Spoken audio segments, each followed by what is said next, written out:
What if I told you that 90% of diabetes cases could be solved by just stopping certain foods, not reducing them, not eating them in moderation, just stopping? I know, that sounds like too simple, right? But here's the thing that your doctor may not be telling you. And the food industry, they're literally just working on keeping you sick. I'm about to show you exactly which foods are flipping your diabetes genes on like light switches. And trust me, some of these are going to shock you. First, let's get one thing straight. Diabetes isn't just about sugar. That's like saying car crashes are just about speed. There is way more going on under the hood. Your genes are like a control panel with thousands of switches. Some switches say make insulin, others say store fat or create inflammation. Food is what flips these switches. Scientists call this epigenetics. Fancy word, but simple concept. Your lifestyle controls your genes, not the other way around. Here's the crazy part. Once these diabetic switches kind of basically turned on or flipped on, they can stay that way for years. But this is huge. You can flip them back off, okay? That's huge. The question is, are you flipping the right switches? Well, let's start with something sitting in your pantry right now. Pretzels and crackers, those healthy whole grain snacks. These things are diabetes grenades with nutrition labels. Here's what they don't want you to know. Studies show that packaged snacks contain 10% or more carbs than what is on the label. They're literally lying to you, legally, but still lying. When you eat a handful of pretzels, your blood sugar shoots up faster than if you ate sugar straight. Why? Because they have been processed into powder fine particles that hit your bloodstream like a freight train. Your pancreas sees this carb tsunami coming and dumps the insulin like crazy. Do this 3 times a day for a few years, and congratulations, you have trained your cells to ignore insulin completely. Now let's talk about the worst offender, the one that is probably in your fridge right now: soda and juice and sweet tea and the energy drinks. The 12-ounce can of Coke has 40 grams of carbs. Most diabetics are supposed to eat maybe 30 grams of carbs in the entire meal. Well, you just drank a meal's worth of sugar in just 30 seconds. But here is where it gets really twisted. These drinks are loaded with high fructose corn syrup. This isn't just sugar, it is pretty much a metabolic poison. Regular sugar gets processed by every cell in your body. Well, how about fructose? Only your liver can handle it. So when you drink a Coke, you're basically force feeding your liver. Your liver turns this fructose into fat, not just any fat, belly fat. The dangerous kind that wraps around your organs and pumps out inflammatory chemicals 24/7. Studies show that people who drink these liquid sugar bombs increase their diabetes risk by 26%. But they also increase their risk of fatty liver disease, which creates a vicious cycle, because fatty liver makes insulin resistance worse, and vice versa. Insulin resistance makes you crave more sugar. More sugar makes your liver fatter, and the craving makes you eat more. Round and round we go. Want to know the easiest way to reverse diabetes? Well, stop drinking your calories, period. Here is where food companies get really sneaky. Trans fats and vegetable oils. Trans fats are banned in the US, but is it really? Like FDA banned it and as if they're checking on every food label? I don't think so. These don't spike your blood sugar directly, for sure, these oils, right? As vegetable oils, for example, but they pretty much under the radar for you. But they are doing something way worse. They're making your cells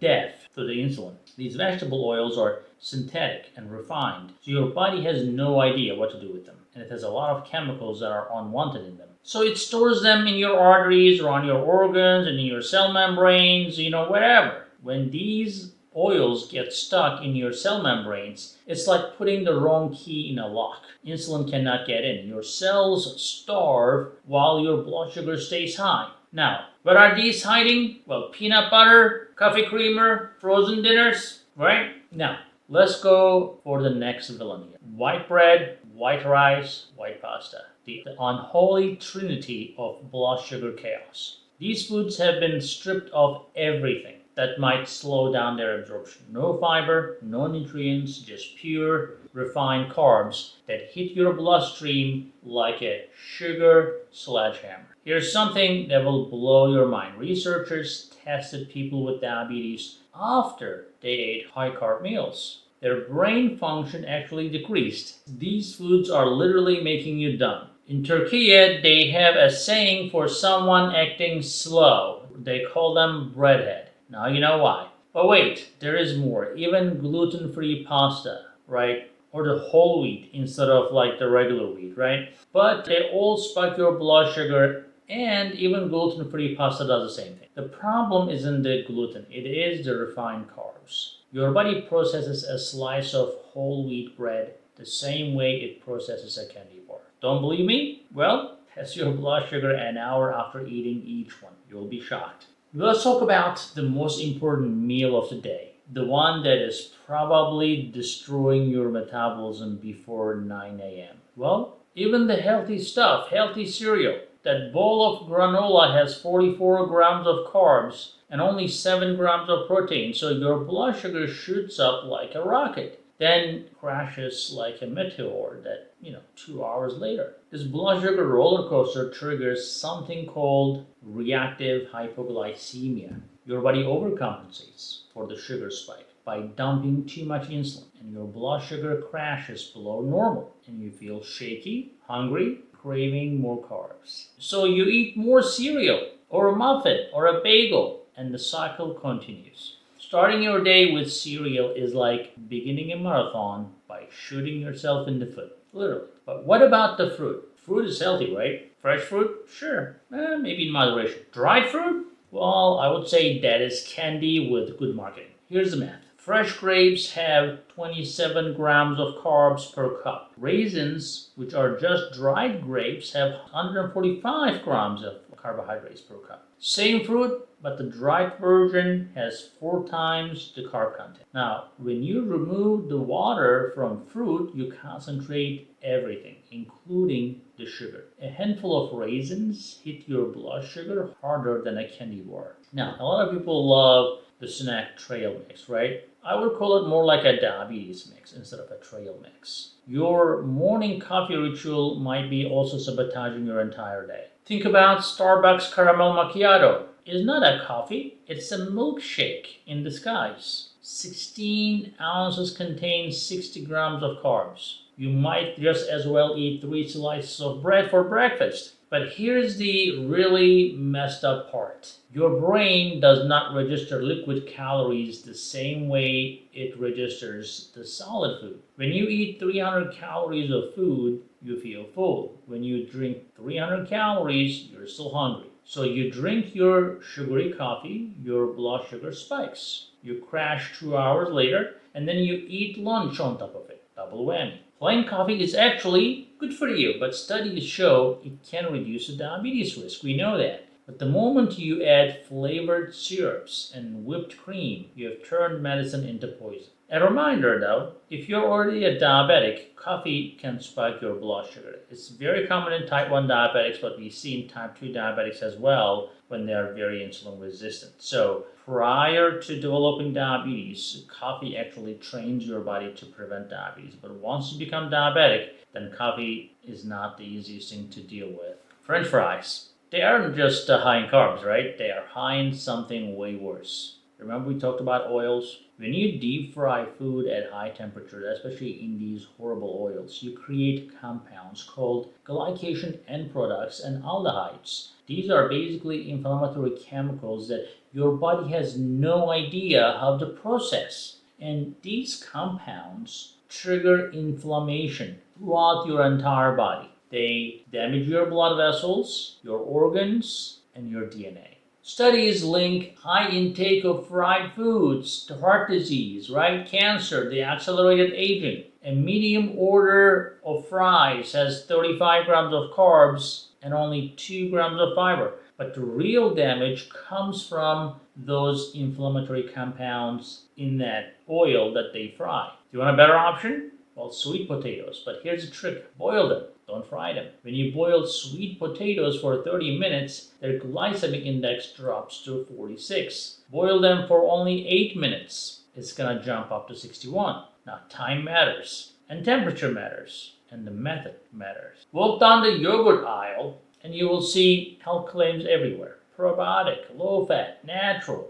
Here's what they don't tell you. Fruit-flavored yogurt gets 60% of its calories from sugar. 60%.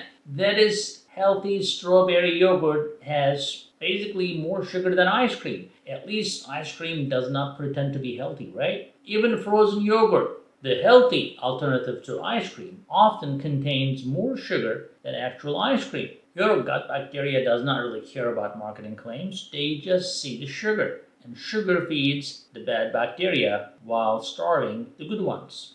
What about plain full-fat Greek yogurt? That is actually exactly good for you. But the moment you add fruit flavoring, you have turned medicine into candy. But it's natural, right? Honey, for example, agave, maple syrup, coconut sugar, date syrup. Well, here's the truth. Your pancreas cannot read marketing labels. Sugar is sugar, whether it comes from a bee, a tree, or a factory. These natural sweeteners spike your blood sugar just as fast as white table sugar. Some of them actually are worse because they are higher in fructose. Agave nectar is 90% fructose, and that is higher than high fructose corn syrup. But because it is natural, people think it's just healthy. Well, your liver does not care if the fructose comes from an agave plant or a chemistry lab.